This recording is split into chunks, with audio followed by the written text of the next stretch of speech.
Hey guys, Steve here, Fanatic Perspective. Just wanted to make a quick video. Had a lot of thoughts when I woke up this morning regarding the Eagles Cowboys game again. I mean, and really more long-term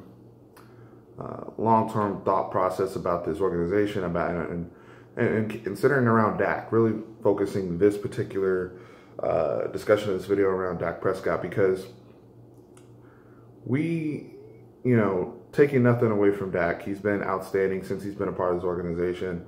I'm a huge fan, and I'm excited for him to be our quarterback for years and years moving forward. But in terms of evaluating right now and the direction where we're going, there are some things that I believe we need that need to be addressed. In terms of this coaching staff, again, I asked this in a video about a month ago after one of the games, but it's just, has Jason Garrett earned the right to be the one responsible for Dak Prescott's development moving forward? Especially when you factor in that he started working with Tony Romo in 2007 and oversaw, his entire career. And what we got from that was 2 playoff victories for, one of the greatest quarterbacks in the history of our franchise. Set all the records, and all, we have nothing to show for it. And I know that's not just solely on Jason Garrett. I know that's not solely on Tony Romo. I know that's an organizational matter, but we do need to talk about, even from an organizational standpoint, as good as Dak is, he has limitations.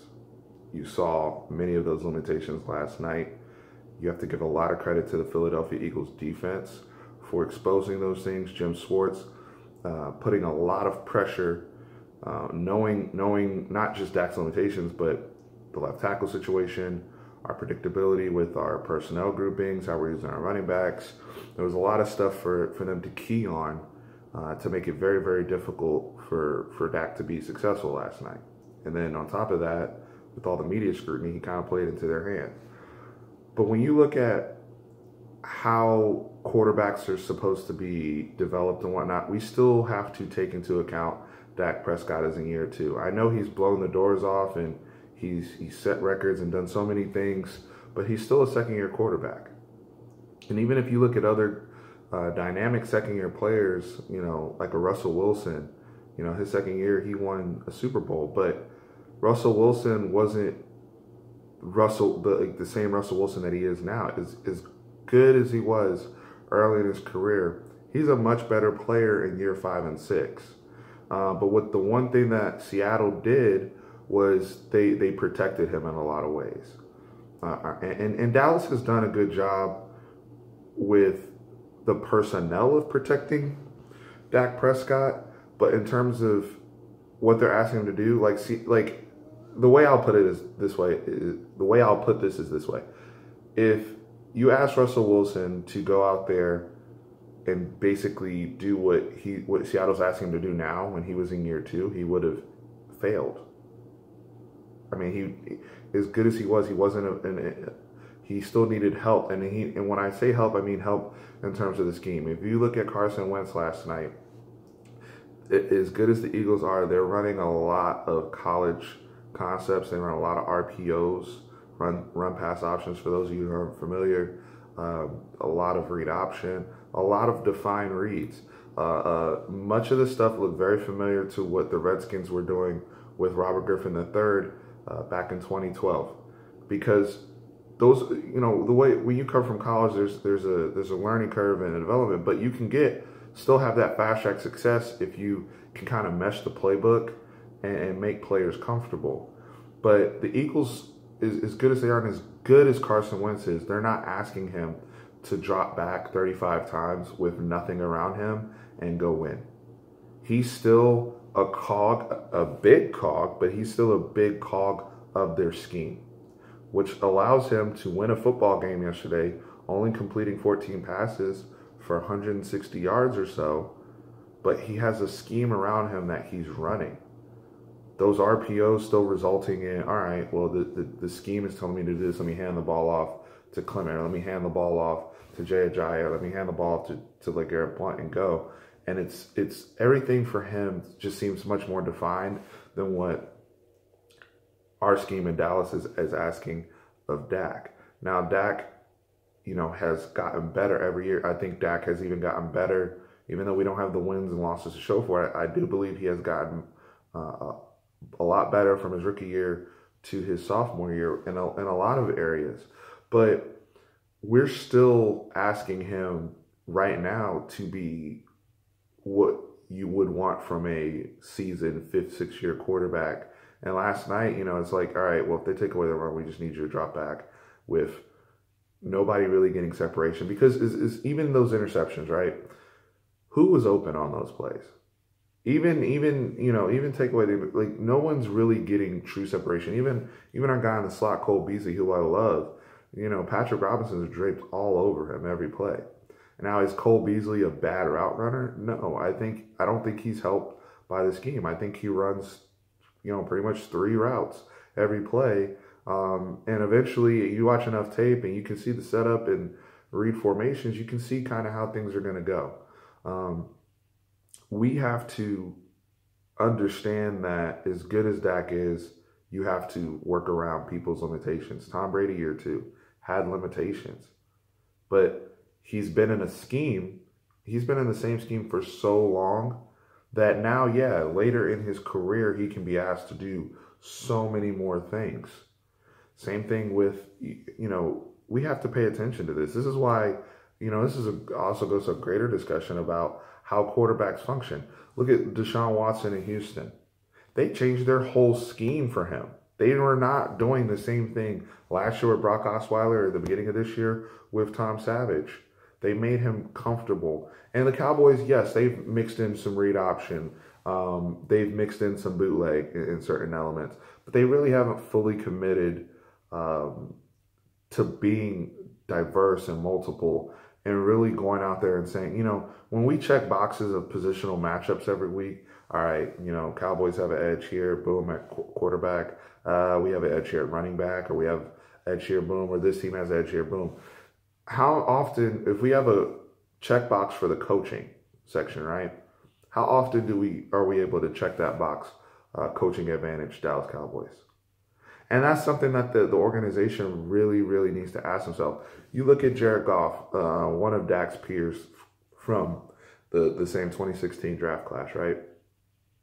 He was horrible his rookie year because they had Todd Gurley said this, a middle school scheme with, outdated head coach, a tyrant at head coach in Jeff Fisher. And then they hire a young, innovative mind in Sean McVay, who literally comes there for his interview with a plan saying, this is my 5 or 10-step plan to make Jared Goff the best player possible. And everything we're going to do as an organization is we went all in on a number 1 pick, and we're going to make this work. We're going to cater to his strengths. He was doing some air raid stuff at Cal. We're going to have some air raid principles in here. We're going to make things very defined and easy for him to read. Just the same way that Washington did, as he showed with Kirk Cousins. Kirk Cousins is an excellent quarterback now, but Kirk Cousins wasn't that way his rookie and second year. I mean, it's a development process.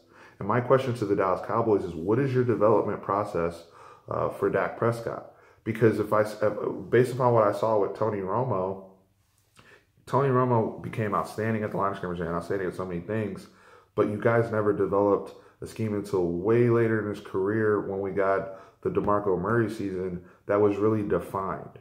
And look, everything's not always going to be neat, because you have to ask yourself as an organization, if everything is in place, can we win with Jason Garrett? And I believe the answer to that question is no. I think when everything's right and we have all the Pro Bowlers, I've seen us go as far as the divisional round. I think that's the max of what this coaching staff can give us. I honestly believe that. And I think if they're not careful, they're going to miss their windows. Because I want to end the video with this. There's windows to winning. There's windows. Seattle had a window where you have a 3rd round pick at quarterback, and you don't have to pay the quarterback right away, so you can spend all this money on defense and other pieces, and you even take risk like the Percy Harvin trade, because you have you hit on a few players, and you're able to have a team that's ready to win, right? Well, the Cowboys, how do we know a window wasn't even last year? Even though we had a rookie quarterback and a rookie running back, how do we know we didn't miss our window last year? Because every year, look, next year it's going to be something different. And every year there's obstacles, injuries, distractions. So you have very, very small windows to win championships. And I don't want the Cowboys to miss another window. I really don't. And that window has been open really since 2014 for us with this current group. The way this offensive line is built, yes, I still believe we need another corner and some other pieces on defense, but this defense is built around us being a physical running team and time management, which, is not enough schematically when you remove certain pieces. So I think ultimately what I'm saying is we have to help Dak Prescott along the way of his development. Last night, yeah, if it's a year 5 or year 6 Dak, he can probably deal with all those obstacles around him a lot better. The same thing with Carson Wentz. Eventually, Carson Wentz will be at the point where, his whole team could be injured and he still could throw for 300 yards or whatever. But these guys aren't there right now. And you're seeing that across the league. But we have to do a better job of self-scouting and asking ourselves deep questions, especially while people are out and evaluating. And we have to assess value. Because right now, obviously, Zeke carries a lot of value. Look at what we've done since he's been out. Tyron Smith carries a lot of value. How much value does a guy like Dez Bryant carry? He missed a month last year, kept winning, no problem. So, and I love Dez, and I want guys who want to be Cowboys. I love that about him. But is the juice worth the squeeze with Dez at this point? These are questions that need to be asked. And if he's here, he's here. Like I said, I like Dez, but are we getting the absolute value that we need from him and from him being a part of this football team moving forward? So a lot of questions need to be asked. You guys at this point know exactly where I stand on Jason Garrett and the staff. But we'll see what happens. We have the Chargers coming up, and as always, will provide my thoughts then. Thank you, and before then, have a great Thanksgiving. Appreciate it.